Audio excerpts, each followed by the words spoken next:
पछाड़ा बहू ने पछाड़ा। माँ जी, ये कैसे बना रही है शिमला मिर्च? नहीं नहीं नहीं, ऐसी कोई नहीं खाएगा। आप हटिए, मैं बनाती हूँ। कोई नहीं खाएगा? अरे तेरे मायके वालों के लिए नहीं बना रही हूँ, अपने पति, बेटे और बेटी के लिए बना रही हूँ। और वो लोग शिमला मिर्ची ऐसी ही पिछले कई सालों से खाते आ रहे हैं। बहू बहू हो ना, थोड़ा सोच समझ कर जबान खोला करो, समझी? माँ जी, फिर तो मैं यही कहूँगी कि आपको खाना बनाना आता ही नहीं। बहू शिमला मिर्च बना लेती है, लेकिन अपने अंदाज में। फिर खाने के टेबल पर, ये सब्जी क्या बहू ने बनाई है? आज बहुत अलग लग रही है। भाभी, रंग तो बड़ा अच्छा दिख रहा है सब्जी का। अरे नहीं नहीं, मुझे तो माँ के हाथ वाली खानी थी। क्या है रीना, सब्जी माँ को ही बनाने दिया करो ना। सास, जिसे अब थोड़ा सा अपना पल्ला भारी दिख रहा होता है। अरे अब बेटा मेरा जमाना आ गया। ये घर कभी मेरे नाम से चलता था, लेकिन अब लग रहा है कि मेरा होना ना होना एक ही बराबर है। बहू तो पूरे घर के साथ रसोई में भी राज करना चाहती है।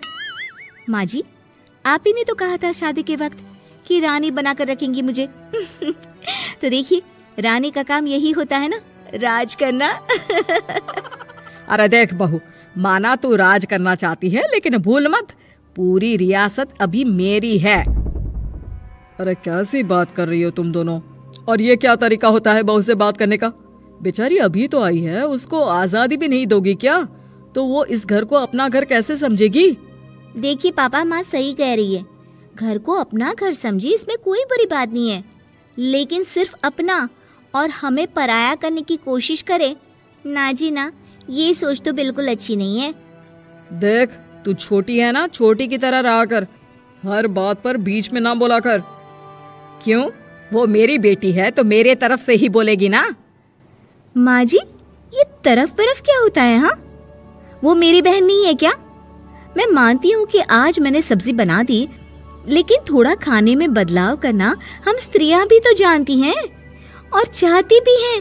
तो इसका मतलब ये तो नहीं कि घर के खाने की कोई वैल्यू ही नहीं है। देख, मैं कोई बहस नहीं करना चाहती, जाओ खाना खा लो। सभी खाना खाने बैठ जाते हैं। अगले रोज, माँ जी प्लीज, ये आस पड़ोस वालों को बोलिए ना, मुंह उठाकर घर में मत आ जाया करे। अरे किसी के घर आने जाने का कुछ वक्त तो होना चाहिए। यहाँ तो सारा दिन मानो लोगों ने धर्मशाला बनाकर रखी है। बहू, वो हम लोगों के परिवार जैसे हैं, पिछले 25 साल से हमारे साथ है। और ये मेरा घर है, यहाँ कौन आएगा कौन नहीं, ये तू कैसे डिसाइड करेगी? और हाँ, तुझे अगर पसंद नहीं ना, तो अपने कमरे में चली जाया कर। वो लोग बात ही कर रहे होते हैं कि पड़ोसन आ जाती है। अरे बहन, हम लोगों ने जागरण रखा है माता का आज रात, सुबह का भंडारा भी, तो बहू रानी को लेकर आना। आना हाँ बिटिया? अच्छा चलती हूँ, और घरों में भी निमंत्रण देना है। अरे हाँ हाँ, हम जरूर आ जाएंगे। वैसे किस किस को बुला रही हूँ? वो तुम्हारी ननद और भाभी भी आ रहे हैं क्या? माँ, क्या आप इनके पूरे खानदान को जानती हैं? अरे भाभी ने ही तो मेरी ननद की शादी की पूरी तैयारियां कराई थी, और मेरे मायके में भी पापा की मौत के बाद वहाँ रहकर इन्होंने ही मुझे संभाला था। इतना तो कोई किसी के लिए नहीं करता। अच्छा, मैं ना फल दे जाऊंगी, काट देना भाभी, मैं दूसरे काम पूरे कर लूंगी। मेरी तो तबीयत खराब है माँ जी, आप ही काट देना सारे फल।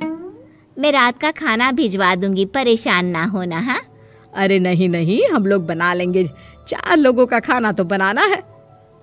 अरे नहीं नहीं, आप फल पर लग जाओगी, और बहू की तबीयत भी ठीक नहीं, खाना मैं ही भिजवा दूंगी। पड़ोसन चली जाती है और सास बहू की तरफ देखती है। देखा, जिसे तू धर्मशाला बोल रही थी, वो कितने अपने हैं।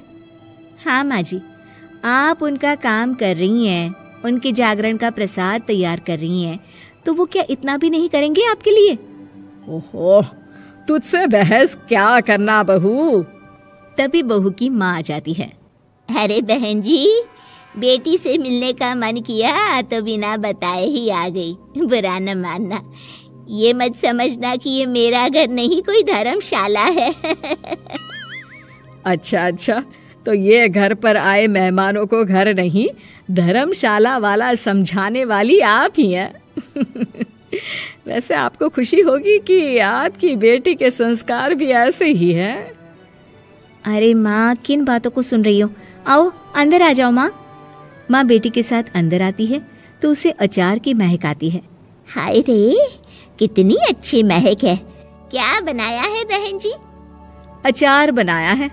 आपकी बेटी बोल रही थी कि आप लोग कुछ अलग तरीके से बनाते हैं। मैं तो बस ऐसे ही। हम लोगों के घर पर तो अचार टिकता ही नहीं है। अरे आता ही किसे है अचार बनाना? लेकिन जैसे ही बेटी माँ को कमरे में ले जाती है, क्या है माँ, क्यों आ गई यहाँ पर? बताकर तो आना चाहिए। अरे कैसी बात कर रही है बेटी? माँ को बेटी से मिलने का मन किया तो क्या माँ नहीं आ सकती? आ सकती है माँ, क्यों नहीं, लेकिन तू ना पूरा खेल बिगाड़ रही है। खेल? कैसा खेल बेटी? मुझे भी तो बता देती तो मैं भी खेल लेती। माँ, जब से शादी करके इस घर में आई हूँ ना, सासू माँ ने मेरा घर का रट लगा कर रखा है। अब मैं ये बताना चाहती हूँ कि यहाँ मैं आ गई हूँ। कोई भी चीज जो पहले होती थी वो ठीक नहीं थी, तो मैं उसे परफेक्ट करूंगी। अच्छा, यानी बात सिंहासन की है कि पहली रानी को उतारना है।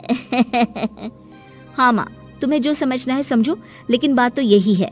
पर बेटा वो... बेटी कुछ नहीं समझती और दरवाजा खोलकर बाहर चली जाती है। माँ, जो कि एक अच्छी औरत होती है, बेटी को समझाने की कोशिश तो करती है। बाहर सास के सामने माँ कहती है, अरे बहन जी, आप चलिए ना मेरे साथ मेरे घर, बहू का मायका भी देख लीजिए। अरे नहीं नहीं बहन जी, आप ही रुकिए हम लोगों के पास। शाम को जागरण है, वहाँ ले चलेंगे। उसी का प्रसाद तैयार कर रही हूँ। अच्छा, हमें भी तो सिखा दीजिए कैसे तैयार करते हैं। अरे कैसी बात कर रही हो माँ, कितने जागरण करवा चुकी हो तुम। देख बेटी, एक बात गांठ बांध ले, हर बेटी माँ के घर जो होता है वो देखती है, लेकिन सीखती वो सास के पास ही है। सास का संस्कार वो अपनी सास से सीखती है, जो वो अपनी बहू को देती है। तो बेटी, यहाँ के रीति रिवाज, रहन सहन, बोली भाषा अपनी है, जिसे तुझे ना सिर्फ फॉलो करना है बल्कि सीखना भी है। और जहाँ तक सवाल है पूरे घर की रानी बनने का, तो जब तक तेरी सास महारानी है, तू रानी ही तो रहेगी। क्यों बेटा? बहू माँ की बात समझ जाती है और सास भी बहू की माँ का मन ही मन शुक्रिया अदा करती है। अगर आपको यह वीडियो पसंद आया हो तो कृपया लाइक, शेयर और सब्सक्राइब करना न भूलें। और हाँ, बेल आइकन दबाएं ताकि आप हमारी नई वीडियो की नोटिफिकेशन सबसे पहले पा सकें। धन्यवाद।